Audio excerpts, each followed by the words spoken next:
ये बात तब की है जब देश आज़ाद नहीं हुआ था और उस समय 1 पैसे में ही बहुत सी सब्जियां मिल जाती थी। आगरा की ही एक ऐसी सब्जी मंडी में एक बच्चा अपने नाना के साथ कुछ सब्जी खरीद कर लौट रहा था कि बच्चा अचानक से रुक जाता है और जाकर वो अपना जेब टटोलने लगता है। उसके नाना ने उससे पूछता है कि क्या हो गया, इतना हड़बड़ा क्यों रहे हो।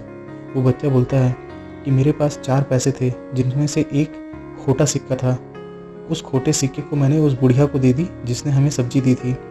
तो नाना ने कहा कि ऐसा कौन सा आफत आ पड़ा, ऐसा तो सब चलता है। उस बच्चे ने बोला कि नहीं, मेरे साथ ऐसा नहीं चलता है। और वो तुरंत वापस जाकर उस बुढ़िया के पास पहुंचा और उसने उस बुढ़िया को अपराध भरे हुए स्वर में बोला कि माता जी, मैंने आपको एक खोटा सिक्का दे दिया है और उस खोटा सिक्का को मुझको दे दो और ये अच्छा सिक्का आप रख लो। उस बुढ़िया ने कहा कि बेटा, ऐसा इस ज़माने में कौन किसी के बारे में सोचता है, जो दे दिया सो दे दिया। फिर भी वो बच्चा नहीं माना और उसकी पोटली में से उसने अपना खोटा सिक्का ढूंढ कर निकाला और उसके बदले अच्छा सिक्का देकर वो वापस आ गया। बुढ़िया की आंखें भर आई और उस बुढ़िया ने उस बच्चे को आशीर्वाद दिया। बुढ़िया ने कहा कि बेटा, तुम बड़े नेक हो और मेरे दिल से तुमको आशीर्वाद है कि तुम आगे जाकर एक बहुत महान व्यक्ति बनोगे। आज सारी दुनिया उस बच्चे को दीनदयाल उपाध्याय के नाम से जानती है। पंडित दीनदयाल उपाध्याय जी राष्ट्रीय स्वयंसेवक संघ के चिंतक और संगठनकर्ता थे। वे भारतीय जनसंघ के अध्यक्ष भी रहे थे। उन्होंने भारत की सनातन विचारधारा के हिसाब से प्रस्तुत करते हुए वे एकात्म मानवतावाद के नाम की विचारधारा दी थी। ये जो एकात्म मानवतावाद जो है उसको मैं आगे जाकर बहुत अच्छे से अभी आपको बताने वाला हूँ, तो इस वीडियो को आप अंत तक जरूर देखिए और इसका लिंक भी मैंने आपको डिस्क्रिप्शन में दे रखा है। दीनदयाल उपाध्याय जी एक मिलीजुली विचारधारा के समर्थक थे और एक मजबूत और सशक्त भारत बनाना चाहते थे। इस वीडियो में हम पंडित दीनदयाल उपाध्याय जी के जीवन के ऊपर में और उनके विचारों के ऊपर में विशेष रूप से एकात्म मानवतावाद के ऊपर हम एक दृष्टि डालेंगे। पंडित दीनदयाल उपाध्याय का जन्म 25 सितंबर 1916 को मथुरा जिले के नगला चंद्रभान ग्राम में हुआ था। उनके पिताजी सहायक स्टेशन मास्टर थे और उनके 3 वर्ष भी नहीं हुए थे जब उनके पिताजी जी का देहांत हो गया और अगले 2 वर्ष में उनकी माता का भी देहांत हो गया था और उनको पालन करने वाली मामी का, उनके नाना नानी सबका उनके 19 वर्ष की अवस्था तक आते तक सभी उनको छोड़कर स्वर्ग सिधार चुके थे। बचपन से ही उपाध्याय जी कुशाग्र बुद्धि के थे और वे हमेशा प्रथम श्रेणी से ही अपनी सारी परीक्षाएं उत्तीर्ण करते हुए आते थे। अपने मामा जी के बहुत आग्रह करने पर उन्होंने प्रशासनिक परीक्षा दी, वे उत्तीर्ण भी हुए, परंतु उन्होंने अंग्रेजों की नौकरी स्वीकार नहीं की। बीए और बीटी करने के बाद भी उन्होंने कभी नौकरी नहीं की। 1937 में वे राष्ट्रीय स्वयंसेवक संघ के संपर्क में आए और डॉक्टर हेगड़ेवार से मिले थे। पढ़ाई पूरी होने के बाद संघ के द्वितीय वर्ष का प्रशिक्षण उन्होंने पूर्ण किया और आजीवन संघ के प्रचारक हो गए। संघ के माध्यम से ही उपाध्याय जी राजनीति में आए।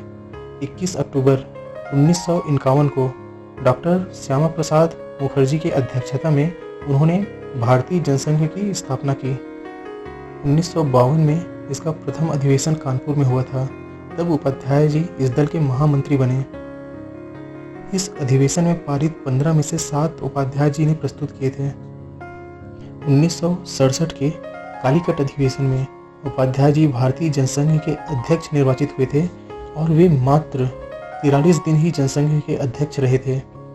11 फरवरी को रात्रि में मुगल सराय स्टेशन पर उनकी हत्या कर दी गई थी और 11 फरवरी को 3:45 बजे सहायक मास्टर को खंभा नंबर 1276 के पास कंकड़ में पड़ी हुई उनकी लाश की सूचना मिली और लोगों ने जब भीड़ में देखा तो वे सब चिल्ला उठे कि अरे, ये तो भारतीय संघ के अध्यक्ष दीनदयाल उपाध्याय जी हैं और पूरे देश में शोक की लहर दौड़ गई थी। दीनदयाल उपाध्याय जनसंघ के राष्ट्र जीवन दर्शन के निर्माता माने जाते हैं।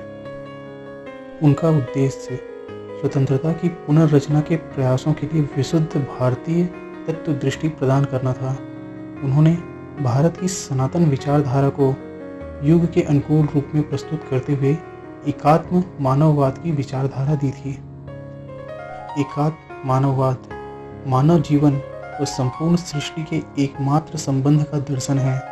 इसका वैज्ञानिक विवेचन पंडित दीनदयाल उपाध्याय जी ने किया था। एकात्म मानववाद राष्ट्रीय स्वयंसेवक संघ का मार्गदर्शक दर्शन भी है। एकात्म मानववाद एक ऐसी धारणा है जो सर्पिलाकार मंडलाकृति द्वारा स्पष्ट की जा सकती है, जिसमें केंद्र में व्यक्ति से जुड़ा हुआ एक घेरा परिवार से जुड़ा हुआ एक घेरा समाज का, फिर जाति, फिर राष्ट्र, फिर विश्व और फिर अनंत ब्रह्मांड को अपने आप में समाविष्ट किए हुए हैं। इस अखंड मंडलाकार आकृति में एक में से दूसरे और दूसरे में से तीसरे का विकास होता जाता है। सभी एक दूसरे से जुड़कर अपना अस्तित्व साधते हुए एक दूसरे के पूरक और स्वाभाविक सहयोगी होते हैं और इनमें कोई संघर्ष नहीं है। पंडित दीनदयाल उपाध्याय ने व्यक्ति व समाज, स्वदेश व स्वधर्म और परंपरा व संस्कृति जैसे गूढ़ विषय का अध्ययन किया और चिंतन व मनन करके उसे एक दर्शन के रूप में प्रस्तुत किया।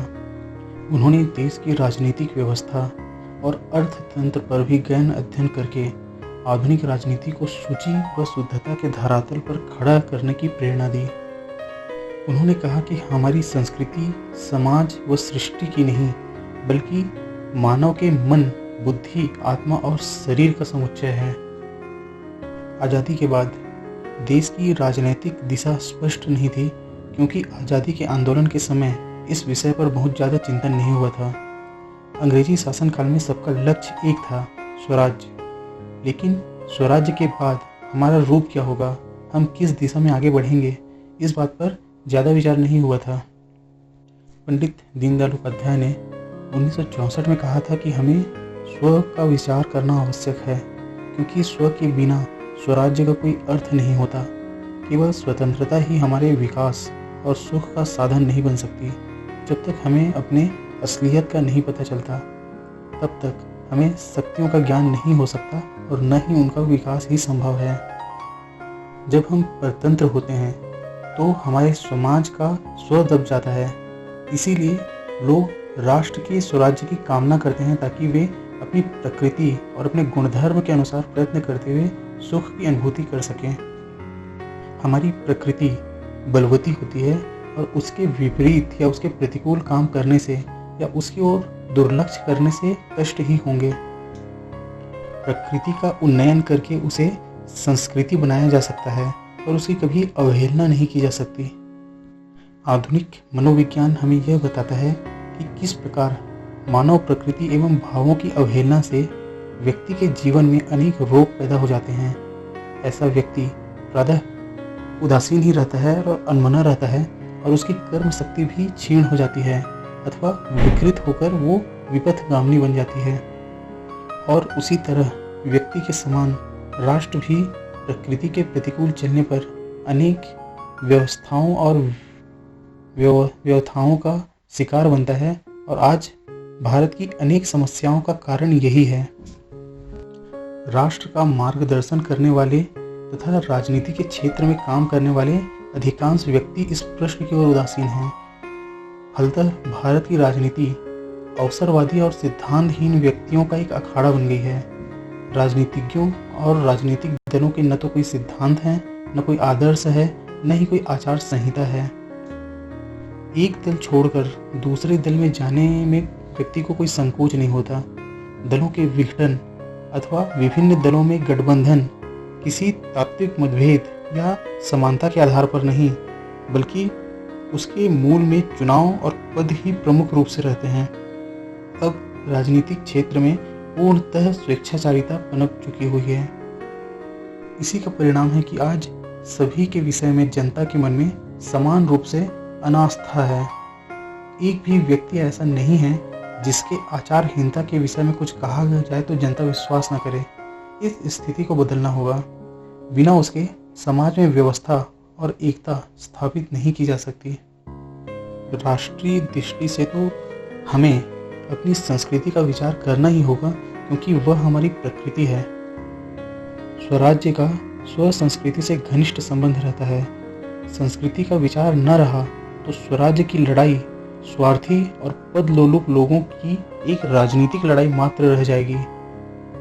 स्वराज्य तभी साकार और सार्थक होगा जब वह अपनी संस्कृति की अभिव्यक्ति का साधन बन सकेगा। इस अभिव्यक्ति में हमारा भी विकास होगा और हमें आनंद की अनुभूति भी होगी। अतः राष्ट्रीय और मानवीय दृष्टियों से आवश्यक हो गया है कि हम भारतीय संस्कृति के तत्वों का विचार करें। भारतीय संस्कृति की पहली विशेषता यह है कि वह संपूर्ण जीवन का, संपूर्ण सृष्टि का संकलित विचार करती है। उसकी दृष्टिकोण एकात्मवादी है। टुकड़ों टुकड़ों में विचार करना विशेषज्ञ की दृष्टि से ठीक हो सकता है, परंतु व्यवहारिक दृष्टि से उपयुक्त नहीं होता। पंडित दीनदयाल उपाध्याय के विचार मैंने इस वीडियो के माध्यम से आपके सामने रखे हैं। उनके बारे में जो आपके विचार हैं और उनके जिन विचारों से आप अवगत हैं, उनको आप कमेंट बॉक्स में ज़रूर प्रतिक्रिया दीजिए। इस वीडियो को अधिक से अधिक शेयर कीजिए ताकि अन्य लोगों तक भी उपाध्याय जी के ये विचार अधिक मात्रा में और सही तरीके से पहुंच सकें। धन्यवाद। जय हिंद।